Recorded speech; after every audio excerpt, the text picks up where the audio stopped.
Ya, Assalamualaikum warahmatullahi wabarakatuh. Waalaikumsalam warahmatullahi wabarakatuh. Talipun. Ya pun. Bersama saya Mita yang akan membantu podcast Raskas pada kali ini. Kali ini kami akan membahas mengenai pembiayaan UMI dengan narasumber kita Kepala Seksi Bank yaitu Ahmad Salman Sucan yang biasa dipanggil dengan Pak Acan. Sebelumnya masih banyak yang belum tahu mengenai pembiayaan UMI. Jadi pembiayaan UMI itu apa sih, Pak? Jadi gini, ini langsung saja tuh gimana nih? Soalnya panjang kalau kita mau berbicara terkait dengan UMI gitu ya. Jadi kalau kita sebelumnya UMI itu kita itu kalau orang awam gitu ya, orang awam kemudian ditanya UMI itu apa gitu, pasti yang di benaknya itu UMI itu lawannya ABI gitu misalnya. Ya. Jarang orang tahu langsung UMI itu adalah ultramikro gitu atau ultramikro.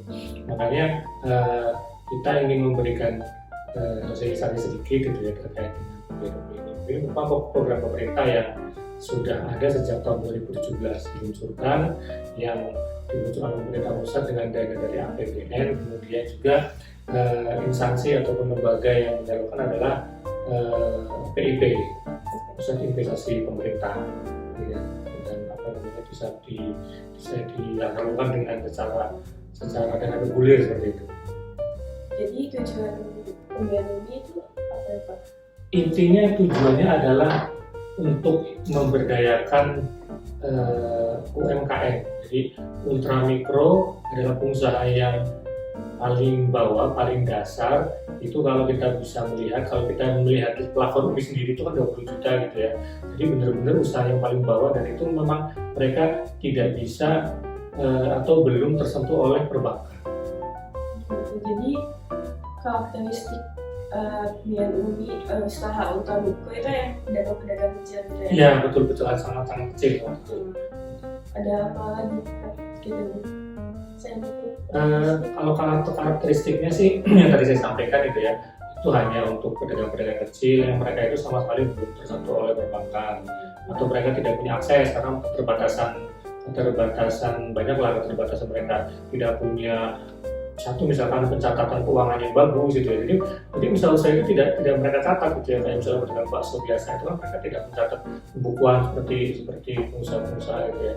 Kemudian juga mereka biasanya itu tempat usahanya itu berpindah-pindah biasanya, dan tidak menetap, tidak punya kios tetap ataupun tidak punya tempat yang tetap seperti itu. Itu bisa dikategorikan jadi UMI, ultramikro, usaha-usaha itu.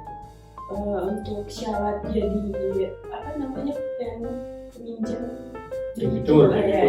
Syarat debitur UMI itu apa, Pak? Syaratnya itu sangat mudah. Yang pertama memang karena mereka itu tidak punya akses ke perbankan, sehingga yang syarat yang pertama mereka harus warga negara dibuktikan dengan KTP. Dengan KTP yang NIK-nya itu ketika nanti divalidasi di sistem SIKP itu dia itu belum memperoleh pinjaman atau belum memperoleh pembiayaan selain dari UMI, misalkan KUR itu mereka tidak boleh. Jadi KTP dan NIK-nya itu ketika divalidasi mereka tidak terdaftar sebagai debitur KUR, itu boleh. Sangat sederhana sekali. Gitu, Pak. Jadi syaratnya udah, terus mekanisme penyalurannya itu? Mekanismenya kalau kita merujuk, sebelumnya tadi saya lupa ya untuk menjelaskan dasar hukum pembiayaan UMI ini, bahwa dasar hukum pembiayaan UMI ini itu kita menggunakan PMK ya, PMK 191 tahun 2020. Kemudian di dalamnya itu sudah jelas itu banyak di situ terkait dengan cara penyalurannya, kemudian siapa yang menyalurkan gitu ya. Kalau secara ringkas atau secara umum, penyaluran itu ada penyaluran langsung sama penyaluran tidak langsung, itu yang dibedakan. Kemudian juga yang langsung itu nanti misalkan contohnya kalau kita mungkin Mbak Mita itu pernah lihat di banyak kan di sini tuh ada PNM gitu, Pegadaian, itu salah satu penyalur dari UMI. Jadi kan tadi udah mekanismenya terus yang syarat jadi penyalur itu apa, Pak? Kalau penyalur itu kan ini dana ini kan dari PIP ya, kemudian dia melalui penyalur, kemudian baru disampaikan atau disalurkan ke para debitur atau nasabah. Nah, dari syarat dari penyalur ini itu ada dituangkan di 193 itu di PMK 193 salah satunya itu mereka itu istilahnya LKBB, Lembaga Keuangan Bukan Bank ya. LKBB yang pertama LKBB, contohnya kan kalau LKBB banyak ya kayak Pegadaian, Koperasi, PNM juga termasuk mereka itu pokoknya yang lembaga keuangan namun dia bukan bank terus. Kemudian mereka itu lembaga tersebut itu mempunyai pengalaman minimal 2 tahun dalam pembiayaan itu harus punya. Kemudian mereka lembaganya sehat, kemudian ada lagi NPL-nya itu apa namanya ada kisaran tertentu NPL sama gearing ratio-nya gitu. NPL itu Non performing loan. Jadi istilahnya kayak dia itu akan melihat sejauh mana piutang-piutang mereka itu ada yang tidak tertagih atau tidak. Jadi istilahnya ada kredit lancar atau enggak gitu ya. Itu ada gearing ratio juga. Mungkin nanti jelasnya itu di PMK 193. semuanya ada di PMK. Ada. Selain di PMK 193 juga lebih dirincikan lagi itu di Peraturan Direktur Utama PIP nomor 10 tahun 2020. Oh, jadi semuanya ada di PMK. Ada di situ ya. Terus kalau UMI ini bentuk pembiayaannya gimana? Untuk pembiayaannya jadi gini, kalau misalnya kita bicara yang pertama akad dulu ya, akadnya itu ada akad konvensional sama akad syariah. Itu tergantung dari penyalurnya sendiri. Kayak contohnya misalkan kita ambil penyalur terbesar di Indonesia kan PNM ya. Itu PNM kalau kita melihat data dari mereka, informasi dari mereka juga saat ini itu sudah syariah semua untuk akadnya. Atau kalau yang lainnya itu tergantung dari masing-masing PNM. Seperti itu. Kalau misalnya PNM itu contohnya gimana syarat-syaratnya ada nggak khusus buat PNM gimana? Oh syaratnya gitu ya. Syaratnya itu kemarin sih ketika kita berkoordinasi dengan PNM syaratnya juga sangat mudah juga ya, nggak ada masalah. Mereka cuma butuh KTP KK, kemudian karena mereka sifatnya berkelompok ya bukan individu. Mereka bisa masuk ke satu kelompok dan ketika kelompok itu setuju ya udah langsung istilahnya di survei, didatangi rumahnya di mana itu langsung bisa cair. Dan itu tingkatannya juga masih sangat rendah ketika kita melihat data. Kalau kita melihat data di sini untuk pelapor UMI sendiri kan sebenarnya bisa maksimal 20 juta ya secara peraturan ya. Namun 91% dari pembiayaan UMI ini itu pelapornya masih di bawah 5 juta. 91%. Terus kebanyakan yang meminjam itu cewek. Oh gitu. Atau Laki-laki gitu ya. Kalau dari UMI sendiri sih tidak dipersyaratkan gitu ya. Laki-laki atau perempuan, namun itu tergantung dari masing-masing penyalur sih. Namun secara data kita bisa melihat data bahwa ada 95% dari seluruh pembiayaan ini debiturnya adalah perempuan. Iya perempuan. Jadi memang yang biasanya berusaha kayak misalkan pedagang di rumah, pedagang lontong itu kan biasanya ibu gitu ya, ibu yang ingin memberikan nafkah tambahan buat keluarga sehingga dia buka warung, dia butuh modal, ini dia pinjam dengan pembiayaan ini dan mendapatkan pembiayaan.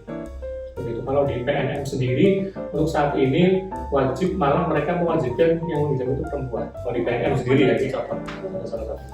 Kalau di penyaluran lain itu tergantung dari penyalur. terus kalau pembiayaan UMI itu ada pelatihan sama pendampingannya nggak sih apa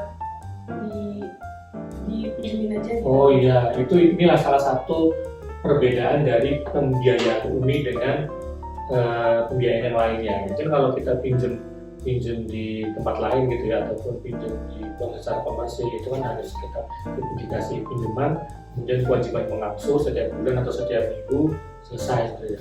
Beda dengan pembiayaan UMI ini.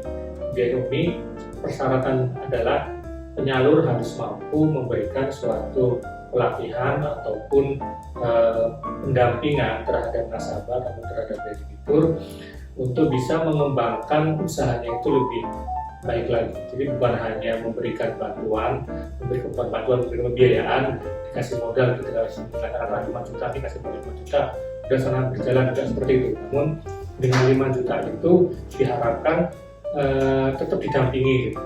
Jadi bagaimana misalkan ya contohnya misalkan sebelumnya ini banyak contoh yang isinya success story dari para debitur. Contohnya ada beberapa contoh mereka itu sebelumnya tidak tahu pemasaran secara online. Nah, dari pembiayaan UMI ini si penyalur memberikan pendampingan atau memberikan pelatihan terhadap para debitur untuk mencoba menjajakan dagangannya dengan online. Akhirnya dengan semakin banyak jalur pemasaran yang diambil oleh si debitur ini, omsetnya juga akan naik seperti itu. Dan itu memang tujuan utamanya karena apa adalah agar memberikan bantuan ataupun memberikan pembiayaan ini intinya ujungnya outcome-nya lah ya, itu adalah meningkatkan perekonomian di masyarakat seperti itu. Jadi ketika istilahnya kelas di sini, kemudian istilahnya ketika dibiayai ini dia bisa naik kelas ke naik selanjutnya, naik lagi kan seperti itu. Oke, jadi itu tujuan utama pembiayaan. Iya, seperti itu. Oke. Kalau untuk kita kan ada juga ya Pak pembahasan di sesi barat. Sesinya di mana Pak untuk di sini? Oh gitu, kalau kita melihat data ya, ini saya ngambil data ya. Kalau di data di Lampung Barat sendiri untuk tahun 2021 gitu ya, 2021 itu ada 17 miliar. Totalnya dengan debitur itu sekitar 4.800 lah dari 5.000. Nah ini untuk tahun 2021. Kalau untuk tahun 2022 ini baru bulan September ini kita udah mencapai di Lampung Barat sudah mencapai 21 miliar. Jadi kan mungkin karena memang pandemi itu sudah mau berakhir ya, jadi akhirnya ekonomi juga mulai bergeliat sehingga mungkin mereka sudah berusaha kembali, sudah membutuh modal untuk mengembangkan usahanya. Jadi mudah-mudahan sampai dengan akhir tahun penyalurannya bisa terus bertambah sehingga intinya bisa menggerakkan perekonomian di masyarakat secara umum. Kalau dari kita sendiri buat KPPM sebagai penyaluran umum itu apa? Oh gitu, jadi kita itu memperoleh amanat dari kantor pusat yang dituangkan di Peraturan Direktur Jenderal Kendaraan Nomor 6 Tahun 2022 bahwa kita itu melakukan melakukan dua kegiatan yang besar. Yang pertama adalah secara triwulan kita melakukan pencocokan data gitu ya, sampling gitu ya, sampling pencocokan data debitur yang ada di sistem. Kemudian ini dilakukan secara triwulanan. Yang kedua adalah kita melakukan survei keekonomian debitur yang kita lakukan secara semesteran, dan itu kita lakukan secara baseline dan endline. Maksudnya baseline dan endline adalah kita akan mengukur sejauh mana pembiayaan UMI ini bisa bermanfaat atau memberikan nilai tambah terhadap debitur. Jadi misalkan semester ini kita melakukan baseline di satu debitur gitu ya. Kemudian di tahun depan kita melakukan survei endline di tahun depan. Jadi kita akan lihat nih perbedaannya survei dari baseline endline itu akan terlihat karena di situ kan pertanyaannya ada pertanyaan terkait dengan jumlah tabungan misalnya ataupun kemudian kita melihat juga modalnya juga kan. Nah itu kita lihat juga nanti di survei endline apakah meningkat atau tidak, dan itu datanya dikumpulkan dari seluruh Indonesia dan akan diolah di pusat di Direktorat SME tepatnya, dan akan menjadi suatu data bahwa kalau dari data tahun sebelumnya itu saya memang hampir semuanya meningkat gitu ya, dari mulai ekonomi debiturnya maupun dari ekonomi usahanya. Gitu. Jadi itu penjelasan mengenai pembiayaan UMI. Iya. Jadi terima kasih ya kepada Pak Aca untuk sebagai narasumber hari ini. Sekian dari kami podcast Tasketch pada kali ini. Wassalamualaikum warahmatullahi wabarakatuh. Waalaikumsalam.